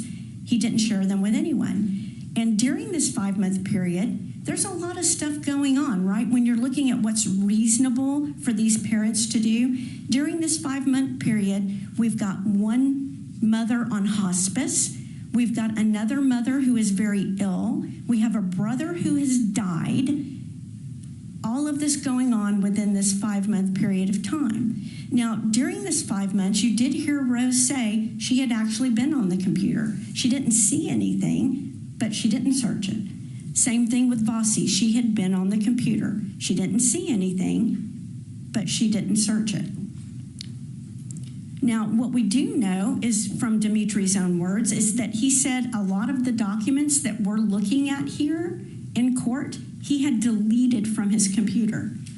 So the context that we're missing from the evidence we have is that even if Rose had searched this computer, would she have even seen this? Because if these are deleted files that the FBI recovered off of the hard drive, Rose wouldn't have seen that. If these are deleted files that the FBI recovered, Vossi wouldn't have seen that, but we're going to hold her responsible because she didn't see it? It doesn't make sense. That's not reasonable. That's not what a reasonable parent would do. A reasonable parent wouldn't remove their kid's hard drive when nothing had happened and go get it analyzed by an IT specialist. That's not reasonable. Now, Mr. McGuire told you in his opening statement that the shooting itself was premeditated, and certainly concede that point to him. All the evidence supports that.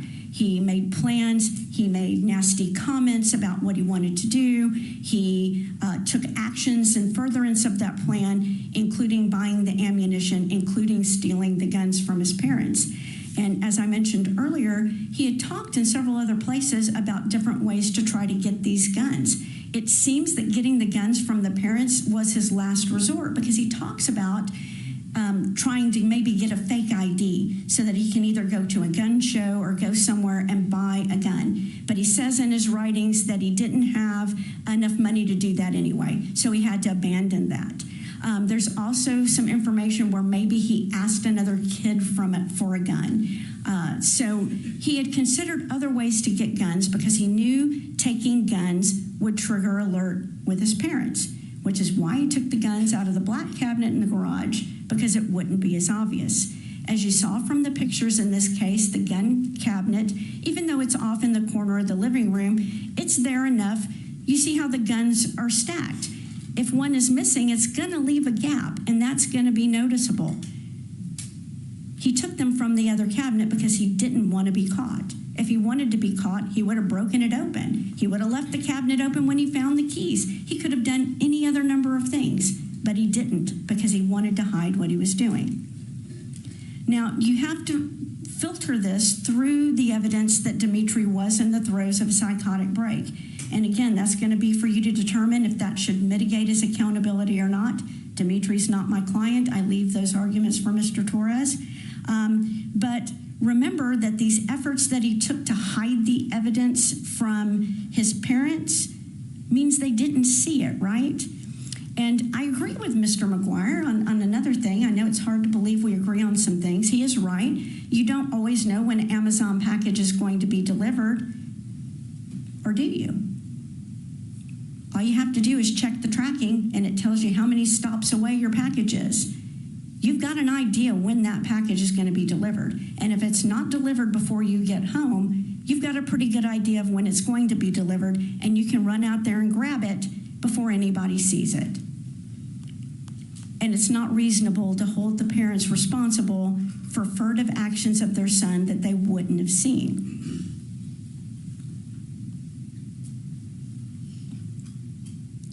Now, there's a lot of red flags they talked about. I'm just going to kind of run through some of them. We talked about them in opening. We talked about them throughout the course of the hearing. You know, this financial red flag that he spent $1,700. You heard from the witnesses that he had money that he received for birthdays, holidays. There's extra Greek holidays, other things that he received money for. You heard Katina say that her dad always has cash. It's even possible he stole cash. And Tony even told you from time to time he would give the kids 15, 20, 30 bucks. So as far as him having money, I'm not sure what the financial red flag was there, other than the parents should have known he was spending money that they didn't know he was spending. It's hard for me to figure out. But the reality is that he did have some of his own money, and he did order stuff, and it was delivered to him. There are certainly receipts to show that that happened, including for Lucky Gunner.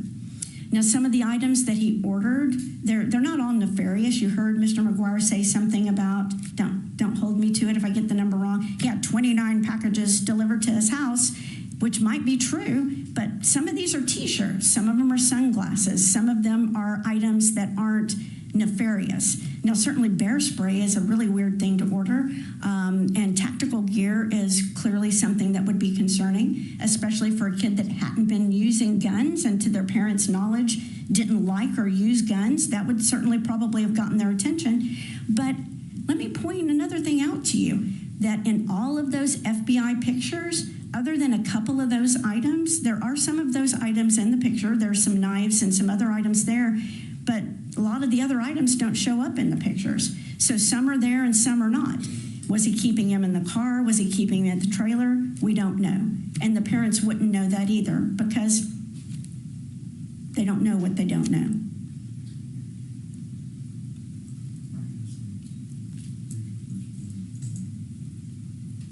Judge? Thank you. Okay. Now, some of the other red flags here, well, let me just say one more on the financial just to let you know. It's clear that he didn't use the parents' credit cards. It's clear they didn't give him $1,700 to go buy these things. So we know that much. We also know that he went and purchased cash cards in another effort to evade detection, because if he had used those credit cards belonging to his parents, he would have gotten caught. Now, these social red flags is a bit more of an enigma for me, because here we have a kid that over the years has engaged in all kinds of extracurricular activities: soccer, baseball, football, karate, band, Greek dancing, piano lessons, all of these things. I don't see that as a big red flag. In fact, if you look at the picture here, if Ms. Goldsberry will put it up, at the Greek dancing, this was 4 days or 5 days before the shooting occurred. He is out in public, he is dancing, he's involved in this community activity, he's performing. A lot of people have performance anxiety. I mean, that's a thing. Even if you're not afraid to be out in crowds, performing, standing up in front of people doing public speaking or performing causes anxiety. But here he is out there doing this, and he was dancing still in 2 troops. And this was just 4 or 5 days before the shooting occurred. A kid who's out there dancing, you don't see that kid as depressed. And you also heard Dr. Self tell you that if someone is suffering with depression, they are not actively making plans. They're not Googling how to make bombs. They're not out trying to figure out how to hide orders of materials from their parents. They're not actively engaged and involved in any kind of action, much less something that required so many steps and planning as this did, including learning and teaching himself how to modify weapons so that he could do the maximum damage to people, and learning how to make bombs so that he could harm folks. That's not what a depressed person would do. And you heard that from Dr. Self as well. Now, you saw a whole bunch of these computer surveys, and I went through a bunch of these with you earlier, and I'm just going to remind you briefly because, there goes my timer, sorry. Mr. McGuire, in direct testimony, often pulled 1 or 2 of these and said, look at this, he's cutting himself, the parents should have seen that. There's really a big mischaracterization of the evidence. 6 times maybe he said he was cutting himself, 33 times he says he's bottling up his emotions in response to the same answer. So you're not getting a full picture. And again, let me remind you, the person answering these surveys, the person making these writings is delusional. Now, one Mr. McGuire pointed out yet again was the massacre, the day before the massacre. We know that mom knew he was depressed because Dimitri said so. And in that writing, Dimitri says, the day before the massacre, my mom said to me, what's wrong with you? Are you depressed? Well, Mr. McGuire said, well, that really wasn't the day before the massacre. It was like 2 days before the massacre. I don't know if he forgot, but I hope that you don't forget that I told you that that same quote in one form or another appears 1, 2, 3, 4, 5, 6 times in the context of his 776 pages. The first time it appears on page 116, then it appears again on 172, 352, 355, 346, I got that one out of order, sorry, and 735. So clearly, this is not a truthful recount of something that happened. This reads like a fictional writing, and it goes along with all of his other delusional thoughts.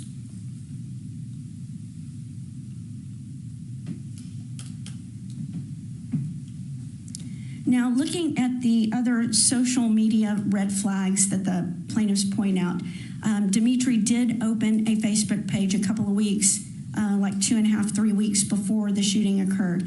And it seems to me, I don't know how it seems to you, that he was doing that to intentionally memorialize things so that after the event occurred, you could look back and see that. Because we know he was fascinated with school shooters based on his writings. And so he posted a picture of his trench coat, right? And Mr. McGuire said the parents should have seen that and the parents should have been upset about it. Really? Number one, there's no evidence, even though Mr. McGuire says this is a public page, there's no evidence that they didn't have their family, that Dimitri didn't have the family blocked. Furthermore, if the school wasn't startled by him wearing that every day at school, then why would the parents be startled by seeing a picture of it on social media? That seems unlikely to me. And to be clear, even though as a parent myself, if I saw those, it would certainly make me go, what's going on here? He didn't make any threats, overt threats or warnings or forecasts on there. Although one could say that the t-shirt itself, which there is no evidence is a custom t-shirt, by the way. Born to Kill is a phrase that comes from a popular movie, Full Metal Jacket. So we don't know that that was a custom t-shirt unless Mr. McGuire has a separate receipt. And if he does, I apologize. I figure it's an Amazon order. I didn't investigate that closely enough to be 100% on that idea. But there was nothing other than a picture of the shirt that indicated anything else was going on. And there is no evidence that the parents or any family member saw it. And the plaintiffs didn't bring in anybody else to say this was a public page, the parents were not blocked, there were no IT specialists here.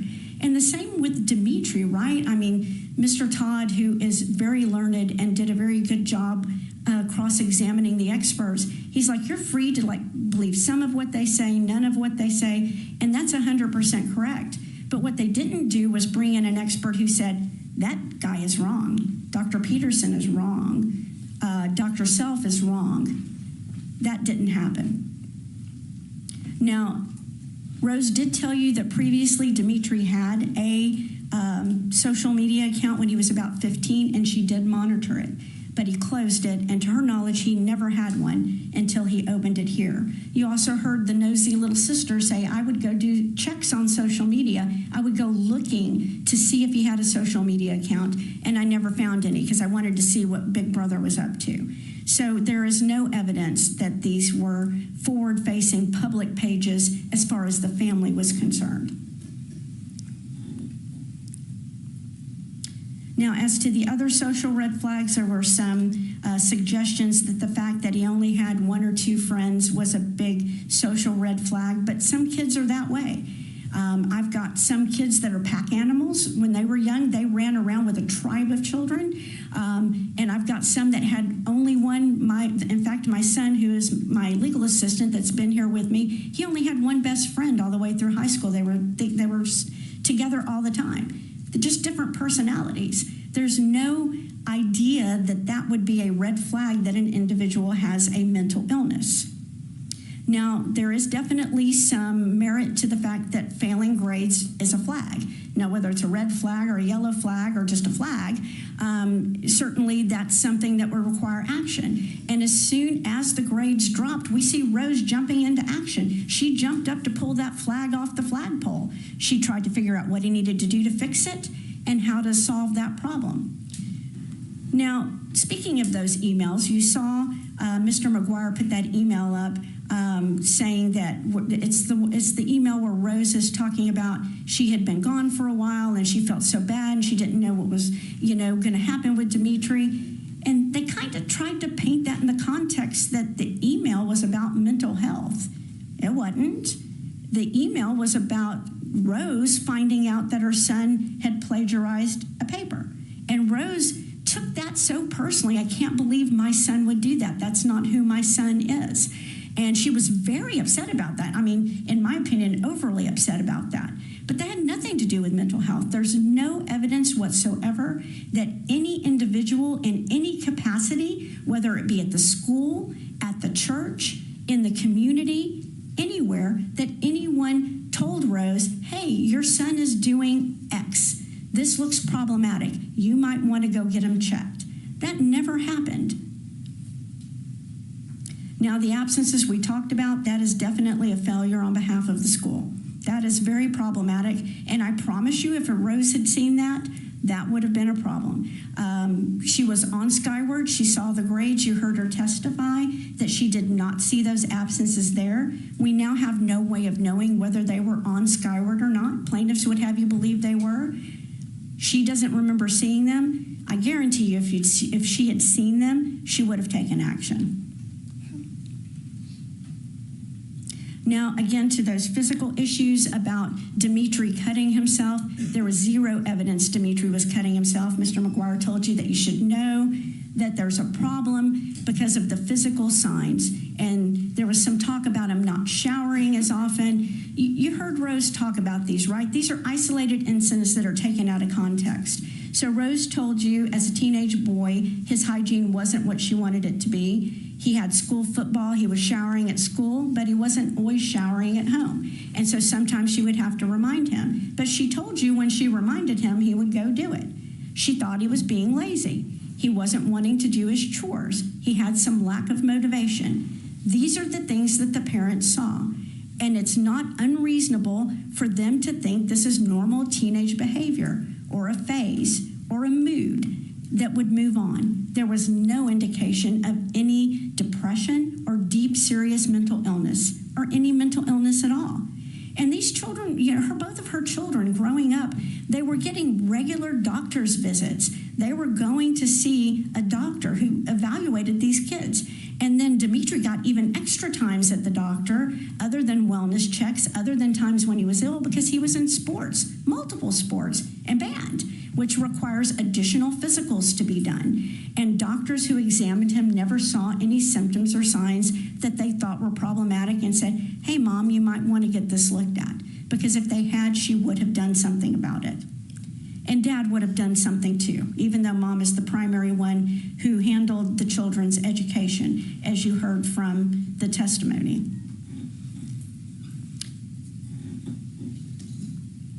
Now, in plaintiff's opening statements, they talk about how Dimitri stated he doesn't feel treated like a son. But again, this is a product of Dimitri's delusional state. You've all heard the testimony from Dr. Peterson, where he explained how all of Dimitri's interpersonal relationships, meaning how he related to other people, were tinged and colored by his paranoia and fearfulness. And the most important part, not likely reality. So when you look at things he writes about relationships, for example, I think it's common sense. The things he writes about his schoolmates and feeling ostracized, it's unlikely that schoolmates were treating him that way. Definitely not to the degree he seems to feel it, right? Because that would have drawn attention by a teacher or somebody if that kind of behavior was going on. This was part of Dimitri's delusional state.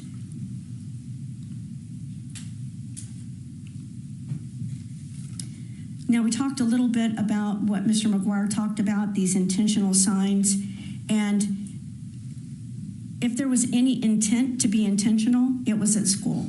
And if you re-listen to the clip Mr. McGuire played, you can see, if you agree with me, that it sounds more like he's talking about it in the context of school and not the parents.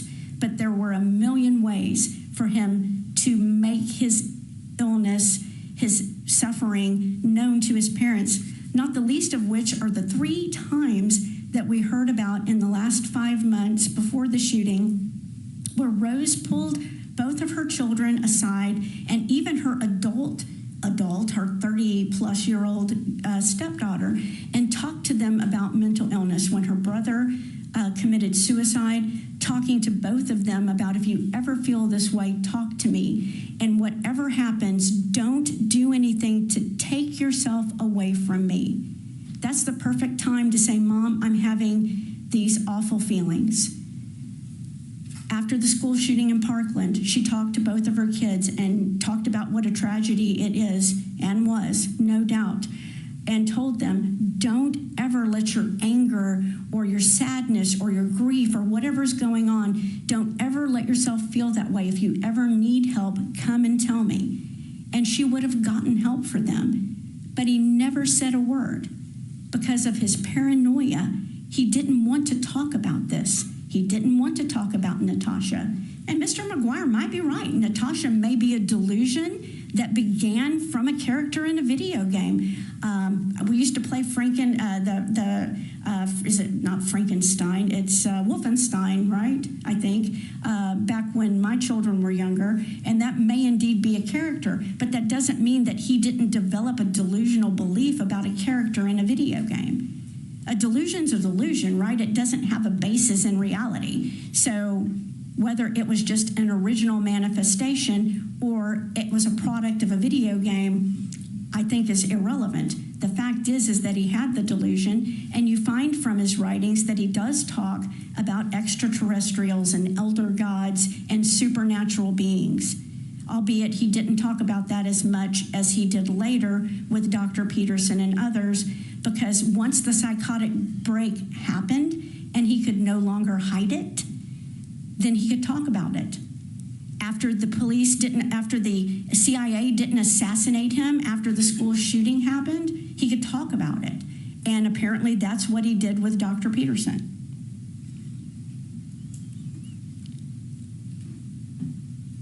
Now, the plaintiffs also said something interesting in their opening argument. They said, we filed this case against Demetrios himself because Demetrios intentionally caused bodily harm to another.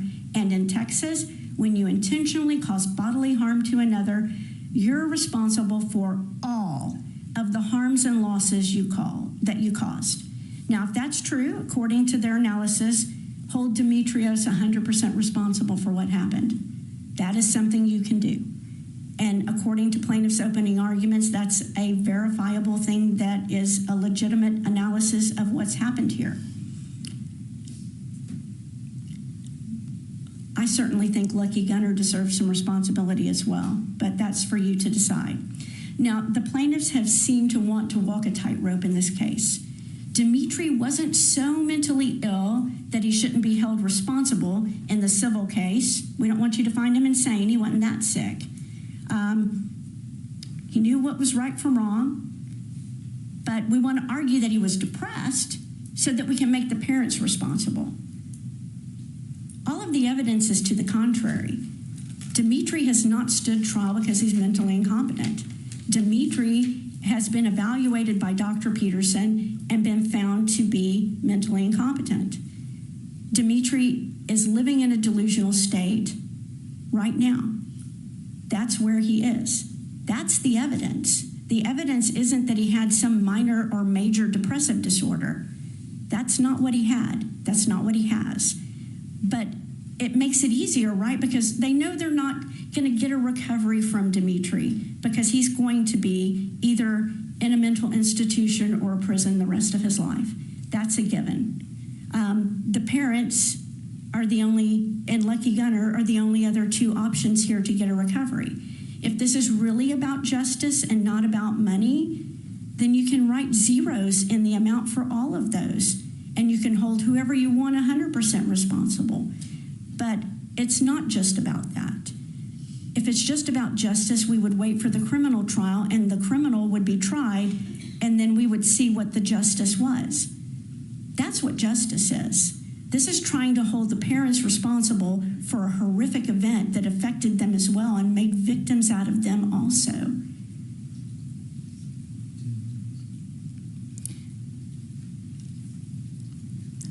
Now, this is my last opportunity. Judge, mine shows an hour and 3 minutes.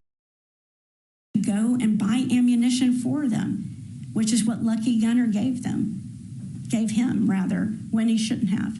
So I'm asking that you find Rose and Tony zero responsible, legally responsible for what happened. Now, emotionally, they feel terrible, and they're going to be scarred for the rest of their life because this is what their son did, and they wish they had seen it. They really do. But they can't go back and change that. None of us can. But look at what they knew and when they knew it, and were their actions reasonable? And I think common sense tells you it is. You remember during the trial, I made a comment about there was no statute that required them to act differently. And Mr. McGuire jumped up and said, what about the law of common sense? Okay, well, the law of common sense is great, but they did more than common sense would say. They locked them up. Common sense would say you just put them out of reach. They locked them up. The fact that their son searched the house to find the keys to steal the guns is not foreseeable. So that is our request, that you put 0 on both of theirs. Divide the responsibility equally between Dimitri and Lucky Gunner if you want.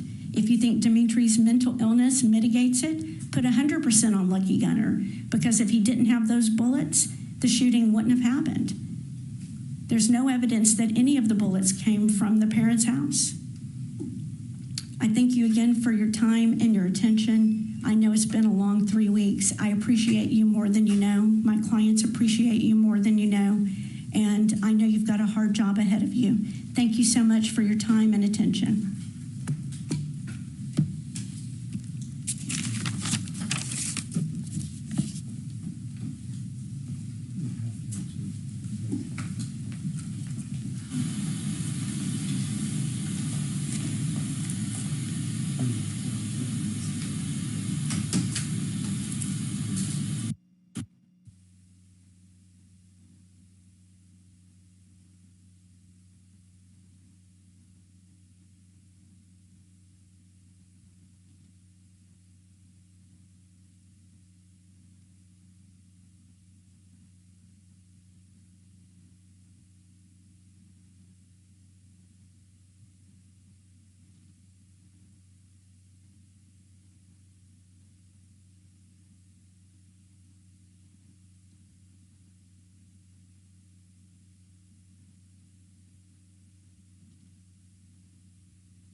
Closing arguments at that time. All rise for the jury.